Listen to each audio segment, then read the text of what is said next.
તરફ સુરેન્દ્રનગરમાં power grid પ્રોજેક્ટને લઈ ખેડૂતોમાં ભારે અસંતોષ જોવા મળ્યો। ધ્રાંગધ્રાના કોટ ગામે ખેડૂતો અને તંત્ર આમને સામને આવ્યા। કોટ ગામે વીજ લાઇન નાખવા સામે ખેડૂતોનો વિરોધ। પાવર ગ્રીડની 765 કિલોવોટ લાઇનનો ખેડૂતોનો વિરોધ છે। યોગ્ય વળતર વગર ટાવર ઊભા કરવા કંપનીનો પ્રયાસ। પોલીસ વાહનોના કાફલા સાથે ખેતરોમાં પ્રવેશતા તણાવનો માહોલ। ઊભા પાક વચ્ચે ટાવર કામ શરૂ કરવાની કોશિશથી ખેડૂતો ચિંતિત। પહેલા વળતર પછી ટાવર નાખવાની ખેડૂતોની માગ।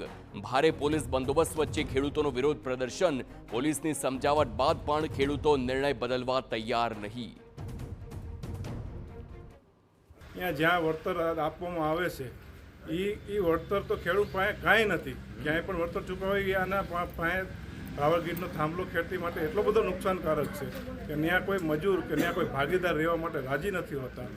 અને એ આવનારી દરેક પેઢીને આજીવન તો અમને તો નડે જ છે, આવનારી પેઢીને દરેક પેઢીને નડવાનું છે। એટલે સરકારશ્રી માટે અમારી એટલી જ અપીલ છે કે આના માટે જેટલું વળતર આ ખેડૂતને આપે એ સાવ ઓછું જ છે। તો અમારી 4 વીઘામાં તો તાર જ આવે છે, તો પાછળ 2 વીઘા ને આગળ 2 વીઘા વધે, તો 2 વીઘામાં અમારા 4 બાળકો શું કરશે?